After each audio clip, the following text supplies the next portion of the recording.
KKMD 482와 유럽 배체 ESD 번역, K2 흑표용 120mm 탄 개발 생산에 나선 노르웨이 방산기업 나모, K2 유럽 진출에 새로운 교두보 확보하나? 폴란드가 대한민국이 만든 주력전차 K2 흑표를 수입한다고 결정했을 때 폴란드 네티즌들이 우려했던 내용 중에 하나는 유럽에서 무려 7,000km 떨어져 있는 극동 국가에서 주력전차를 수입한다면 군수 지원 측면에서 무리가 있지 않을까라는 부분이었습니다. 독일이 만든 레오파드 2A7과 K2 흑표를 저울질하고 있는 노르웨이의 경우에도 이런 우려는 마찬가지라고 볼 수 있는데요. 제3자의 입장에서 보더라도 충분히 근거가 있는 우려입니다. 유럽의 군사 전문 매체 European Security and Defense ESD는 2022년 10월 7일 나모 to develop ammunition for K2 MBT, 나모가 K2 주력전차를 위해 탄약을 개발할 것이다 라는 아주 짤막한 내용의 기사를 실었습니다. 짧은 내용의 기사이기는 하지만 중요한 내용을 시사하고 있는 기사인데요. 유럽에서 곡사포용 155mm 포탄과 전차용 120mm 포탄 제작으로 명성이 자자한 방산업체 나모가 현대로템과 협정을 맺고 K2 흑표를 위한 탄약을 개발 및 생산하기로 결정했다는 내용입니다. 이것이 왜 중요한 내용인지는 먼저 EDS의 기사를 번역해본 이후 살펴보도록 하겠습니다. 아마 기사를 함께 보신다면 충분히 짐작하실 수 있는 내용일 것입니다. 외신에 등장하는 K2 흑표는 K2 블랙팬서로 표시했다는 점 미리 말씀드립니다. 역주나 개인적인 사견은 하얀색 글자로 해외 기사 원문은 노란색 글자로 표시됩니다. 참고하시기 바랍니다.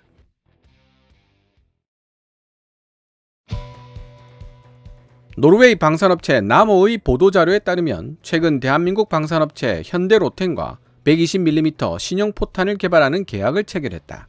이 신형 포탄은 현대로템이 제작하고 있는 주력전차 K2 블랙팬서에 사용될 예정이다. 해당 계약은 미화 500만 달러, 현재 환율로 70억 원 정도의 규모로 시작하며 K2 주력전차에 사용될 신형 포탄을 개발 및 통합시키고 검증하는 내용을 다루고 있지만 추후 K2 주력전차를 운용하는 국가들의 신형 120mm 포탄을 공급하는 것으로 협정이 확대된다면 해당 계약의 가치는 1억 달러, 현재 환율로 1,420억 이상으로 늘어날 것으로 예상된다. 노르웨이 나모는 어떤 기업인가? 나모는 155mm 같은 대구경 포탄을 제공하는 사업부를 보유하고 있을 뿐만 아니라 오랫동안 주력 전차용 120mm 포탄을 생산해왔다. 나모가 생산하는 120mm 포탄에는 고폭탄, 운동에너지를 이용하는 날개 안정 분리 철갑탄, 유산탄, 훈련탄 등이 있으며 이들 대부분은 둔감탄 표준을 따르고 있다. 둔감탄이란 열이나 기계적 충격, 그리고 화재 등에도 쉽게 폭발하지 않도록 만들어진 포탄을 뜻합니다. 실전에서 적에게 피탄되거나 예기치 않은 탄약 사고에 직면했을 때 발생하기 쉬운 인적, 물적 피해를 최소화시키기 위해 포탄의 민감성을 둔화시킨 물건이죠. 제대로 된 둔감탄을 개발하기 위해서는 의외로 높은 수준의 기술력이 필요하다고 합니다. 물론 대한민국도 둔감탄 기술을 보유하고 있습니다. 현대로템과 맺은 새로운 협약은 우선 나모가 생산하고 있는 기존 포탄을 K2 주력전차와 통합하는 데 초점이 맞춰질 것이다. K2 블랙팬서에 장착되어 있는 120mm 55 구경장 활강포는 나토 표준 120mm 곱하기 570 소진 탄피 포탄과 이미 호환되지만 새로운 전차포, 예를 들면 K2 블랙팬서의 주포에서 나모의 기존 포탄들이 안전하고 효과적으로 사용되도록 보장하기 위해서는 1년의 검증 테스트가 반드시 필요하다. 그 대표적인 사례로 K2 블랙팬서의 주포에서 발사되는 포탄이 그리는 탄도 데이터를 측정하여 개발하는 작업 등을 들 수 있다. 소진 탄피, Combustible Case 포탄이란 추진제를 담는 용기가 주로 종이 재질로 되어 있어 추진제의 점화와 함께 포각 내에서 연소되는 탄피를 가진 포탄을 의미합니다. 대한민국 K2 블랙팬서에 자동 장전 장치가 장착되어 있다는 사실을 고려해 본다면 나모 포탄과 K2 주력전차 자동 장전 장치 사이의 물리적 호환성을 보장하는 것은 매우 중요한 문제이며 동시에 K2 주력전차의 자동 장전 장치는 포탄에 인쇄된 바코드를 사용하여 탄약의 종류를 자동으로 식별하기 때문에 포탄을 장전 장치에 의해 인식될 수 있도록 만드는 과정도 필수적이라고 할 수 있다. 우연의 산물이라 보기 어려운 현대로템과 나모의 계약 성립 시점. 장기적으로 나모는 현대로템과 협력하여 K2 블랙팬서의 사격 통제 시스템과 통합된 프로그램으로 작동 가능한 신관의 개발을 마무리할 것이다. 예를 들어 나모의 기존 고폭탄에 프로그램이 가능한 신형 신관을 결합시켜 K2 블랙팬서에서 발사한다면 목표물 상부에서 공중 폭발하는 일종의 상부 공격 지능탄으로 활용하는 것이 가능하다.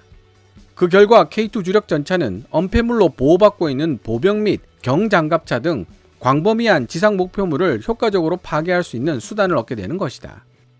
실제로 나모는 지난 겨울 노르웨이에 있는 시험장에서 프로그램 가능한 신관을 결합한 포탄을 사용하여 첫 번째 테스트 발사를 성공적으로 수행했다. 타이밍으로 봤을 때 현대로템과 나모의 협력 계약 성사는 확실히 우연으로 보기는 어렵다. 2020년 11월 노르웨이 국방부 장관은 2025년부터 신형 주력 전차를 실전 배치하겠다는 계획을 제시했었다. 노르웨이는 2003년부터 독일이 제작한 레오파드 2A4 N5 주력 전차를 운용해 왔지만 이들을 업그레이드해서 계속 사용하는 방안은 경제적이지 못한 것으로 간주되었다. 노르웨이 신형 주력 전차 수주전에 입찰한 업체들 중 면밀한 선정 과정을 통과하여 지금까지 살아남은 후보는 독일 레오파드 2A7과 대한민국의 K2 블랙팬서뿐이다. 주력 전차 수주전과 관련하여 노르웨이, 독일 그리고 대한민국 정부 사이에서 일찍이 이루어졌던 논의는 다름 아닌 서로 간의 국방협력에 초점을 맞추고 있었지만 현재 노르웨이 나모와 대한민국 현대로템 사이에 성사된 협력 계약이 이러한 국방협력의 산물인지는 불분명하다. 폴란드 대규모 수출과 탄약 공통성을 통해 유럽 시장 진출의 교두보를 확보한 K2 블랙팬서.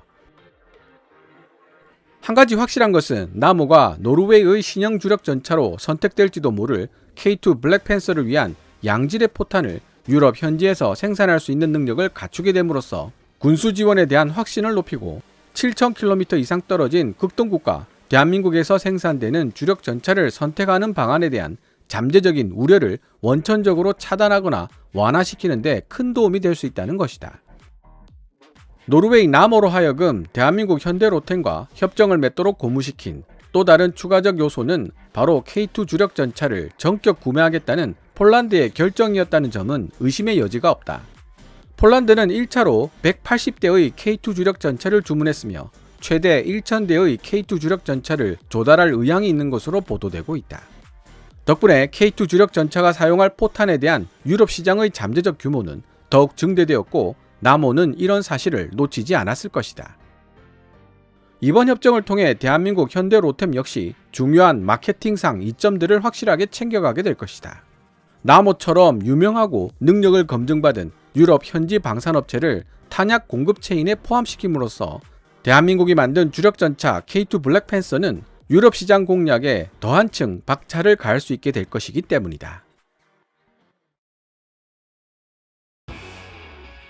지금까지 유럽의 군사 전문 매체 European Security and Defense가 2022년 10월 7일에 게재한 기사를 번역해 보았습니다. ESD가 지적하고 있듯이 현대로템과 나모의 협력 계약은 결코 우연으로 보기 어렵습니다. 비록 폴란드가 최대 1,000대의 K2 흑표 플러스 K2 PL을 도입한다고는 하지만 노르웨이 자국의 수요를 전혀 예상하지 않고 이런 결정을 내렸다고 보기는 힘들기 때문입니다. ESD가 게재한 이 기사는 사실 폴란드 기사들을 검색하다가 알게 된 것이었습니다.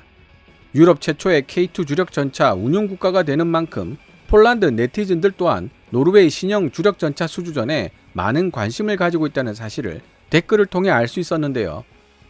독일 정부와 노르웨이 정부는 예로부터 끈끈한 관계를 이어왔다는 사실과 군수 지원상 이점을 들면서 레오파드 2A7의 우위를 점치는 폴란드 네티즌들도 있었지만 ESD의 기사를 근거로 독일 레오파드 2A7의 군수 지원상 이점은 더 이상 존재하지 않으며 우수한 기술력과 막대한 생산력을 배경으로 하고 있는 대한민국 K2 흑표에 우위를 점치는 폴란드 네티즌들도 있었습니다. 뚜껑을 열어봐야 알 수 있을 만큼 노르웨이 신형 전차 수주전은 박빙의 승부를 벌이고 있는 것으로 보입니다. 또 한 가지 재미있는 현상은 폴란드가 대한민국 방산 제품들을 싹쓸이하듯 쇼핑해 간 결과 노르웨이 주력 전차 수주전에서 K2 흑표가 훨씬 더 강력한 협상력을 가지게 되었다는 사실입니다. 폴란드 수출이 확정되기 이전에 몸이 달았던 쪽이 현대 로템이었다면 지금 마음이 급한 쪽은 노르웨이라고 볼 수 있을 것입니다. 러시아의 군사적 위협에 대응해 나토에 가입해 있는 노르웨이 입장에서는 가성비 좋은 신형 주력 전차의 도입이 절실한 상황입니다. 하지만 현대 로템은 폴란드를 통해 이미 1,000대 정도의 생산 물량을 확보한 상황이기 때문에 무리할 필요가 없을 뿐더러 대량 생산을 통한 규모의 경제까지 실현할 수 있는 입장이 되었습니다.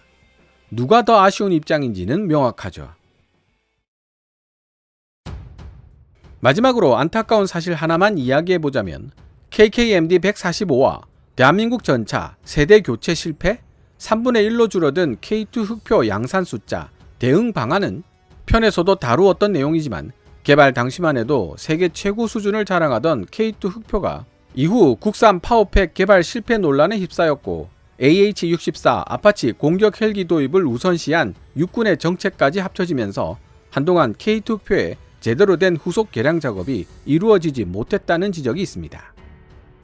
조금만 더 미래를 내다보고 K2 흑표의 개량에 관심을 기울였더라면 수출 시장에서 더 강력한 경쟁력을 가질 수 있었을 것이라는 안타까움의 표시입니다.